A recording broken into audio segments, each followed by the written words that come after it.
2, 1. What are a few main things that an unmanned aerial vehicle, or a UAV, is capable of doing? Most people either don't know or aren't sure. UAVs are able to do all sorts of tasks depending on the weather. They're also called drones, so drones can be used for soil analysis, spraying crops, and doing aerial searches in areas that a vehicle may not be capable of reaching. UAVs are used in many different ways, such as crop assessment, livestock management, and mechanical pollination. Each of these saves the farmer time and money. Crop assessment and soil analysis are two helpful tools that a drone is capable of doing. The way that crop assessment works is by scanning the field and turning each section into a different color depending on the way the soil and the nutrients has caused the plant to grow. By scanning a crop using both visible and near-infrared light, the drone-carried devices can identify which plants reflect different amounts of green lights and NIR lights. Plant health is a direct result of soil health and analysis. When looking over a field, you might see a section of bright yellow in a field of green. This lets the farmer know that there might be a nitrogen deficiency, so they can take the drone out instead of bringing out their vehicle to tear up the crop. When spraying herbicides and pesticides, these are beneficial because they can go along fence rows and get into the hard to reach spots that a big tractor may not be able to reach. Drones can apply this herbicide or pesticide much more accurately, thus creating less runoff and creating less waste. While managing livestock and surveying national parks, these are able to fly all over the place in unreachable places. These record and send real-time feedback from the drone to the user. This allows the farmer or the conservationist to count and see if their animals is hurt or limping, or to study a herd.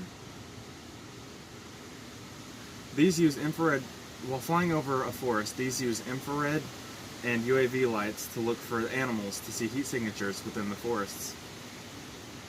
This saves the farmer or conservationist time and money instead of going and spending valuable fuel when they can just send out a drone and fly in 10 or 12 minutes.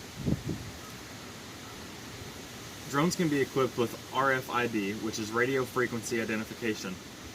This will send a message from the drone to the animal and back to the farmer, which will help identify which animal is where at what time. Most people usually like enjoying looking out at bright fields of flowers that pop up from the ground. Mechanical pollination is another tool that a drone is capable of doing. These drones are small. The drones used for this are small enough that they don't blow the pollen around, and they're quiet enough that they don't disturb the bees. These can fit in the palm of your hand, and they don't weigh enough, which ensures that the object being pollinated is not being crushed. The uses of drones can be used in positive ways in each area of agriculture. Maintaining healthy herds, crops, and other plants enables farmers and agriculturists to have premier products, thus getting paid well for their hard work. While most of these jobs are labor intensive, the use of drones cuts back on labor costs. Other commodities, such as flowers and endangered species, also benefit from having less hands-on monitoring, giving them a more natural life.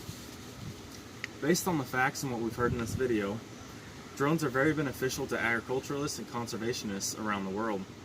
While there are a few downsides, such as winds or storms, that may keep these from flying properly, these are extraordinary tools that will help with spraying crops, looking for livestock, and helping the bees pollinate the pretty flowers.